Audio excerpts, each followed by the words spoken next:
clients are wanting everything for nothing. They want to demand extra proofs. They want the raw files. They're wanting it nice and quick. How do I combat this with my clients?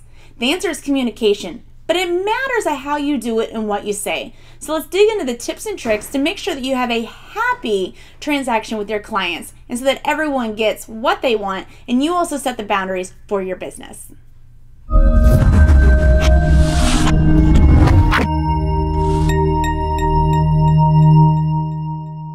So your clients are asking, how many files do I get? Well, I want to see more files. What about this pose?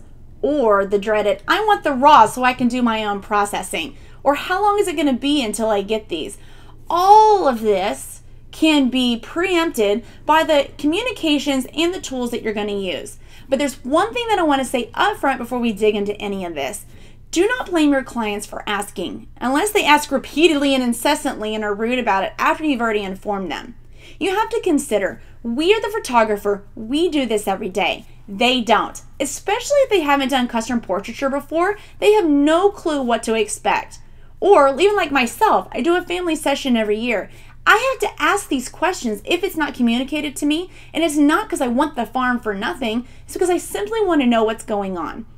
All of this is going to help the client feel better and instill buyer confidence in them, make it easier for them to sign that check at the end. It's going to make them feel better about you, about the entire investment and the transaction, and it's also going to set it up so that they can refer you, which is even better. So you guys see, this isn't the client's fault. But again, like I said, if they're trying to take advantage of you and they're incessantly going on, maybe you need to A, reevaluate your communication method, or B, just chalk it up to some people are like that. The majority of clients out there are not. They love small businesses, they promote and encourage, and obviously because they're coming to you, they want small business. So just keep that in mind as we roll through this.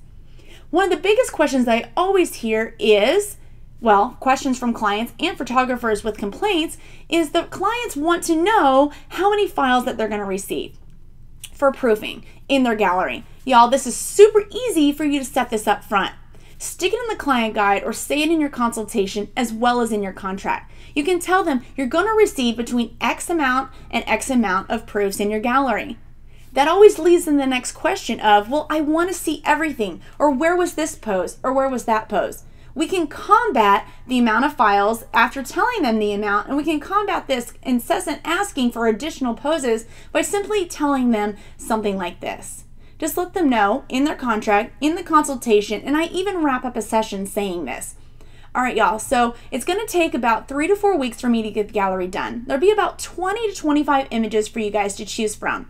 Now, that's probably going to be the max amount that we can go through. You're going to be able to pick the ones that you love, don't love, or semi-love, and we're going to be able to narrow down what you want to get onto your walls or into an album.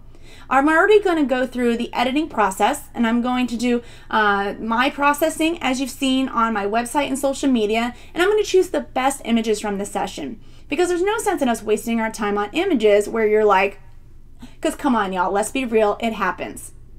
End. Okay, that's exactly how I explain it to my clients. Once I do that funny, you don't want any pictures of you looking like, they don't ask. They don't know that if it was a good image or not. So maybe you missed your focus on an image, on a pose, or they blinked, or they've got that face. You don't have to sit there and say, hey, well, this is what happened. If they incessantly push, sure, pull up the image and show them. But if you let them know from the very front that you're going to guide them through the process, the benefits of how many files that they're going to get, like if you heard what I said, is going to help us to be able to narrow down to pick what's going to get onto their wall or into an album. And I've also tipped off, all of this that I'm telling you guys right here, I've also tipped off in that one sentence of what kind of products that I'm wanting to focus them on. Instead of prints, I've pushed them towards an album or wall gallery, and I can watch their response as well. But it's put in there this little tidbit in this educational sentence or paragraph that I just gave them. I set the expectation of how many files they're going to get.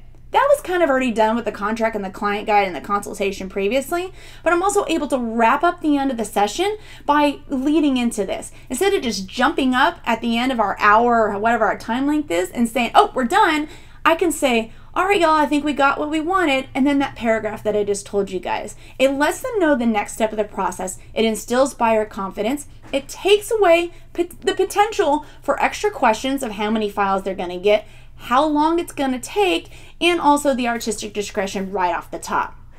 And I also touched on the processing as well. It's letting them know, again, it's going to be similar to what's on my website. All of this is common sense to us, but it's not common sense to clients. So again, let's go through that. I went through the amount of files they're going to receive, the expectation of how long it's going to be.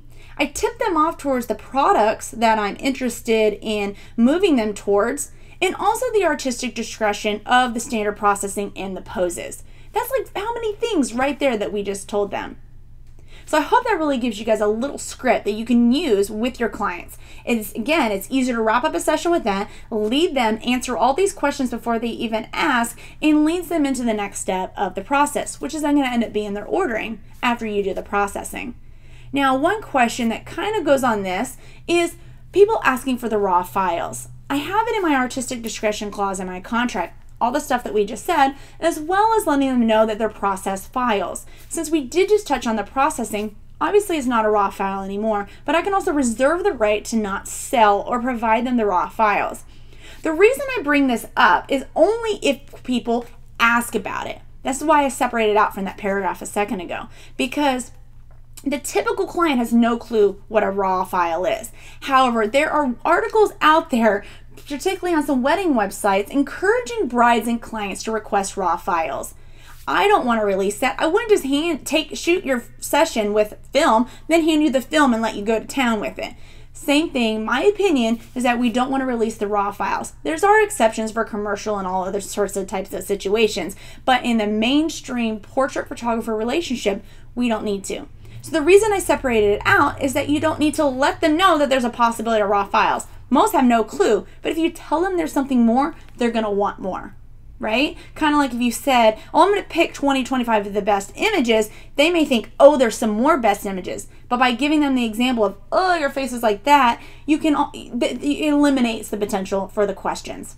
So I want you guys to look at using this nice little checklist of how to remedy and to preempt the questions of how many files, how long till the proofs are going to be in, the artistic discretion, the standard processing of the files, and the fact that you're providing the JPEG files. Don't give them the differentiation that there's RAW and JPEG. Don't even mention that they're JPEG. Just say that you're going to provide them the processed files in the end. Again, you are the business owner. With all of this, you guys can choose your business policies. But in order for them to work, you have to let clients know about them. It's always best to have it all available in the initial consultation and/or your pricing guide online, as well as mentioning it through the entire process in your communications. Here's another little tidbit. Whenever you're having a communication with a client, and this goes into what we just talked about, you want to try to have your niceties responding, hi, Miss Smith, I was so excited to see you at the session, blah, blah, blah, blah. Talk about the meat in the middle, then tie it up with niceties. So you have a nice little sandwich in telling them the last step, that last piece of bread, is also telling them the next step. Similar to what we just did at the end of the session, where we answered like these 5 questions in one paragraph, it was also informing the clients of the next step.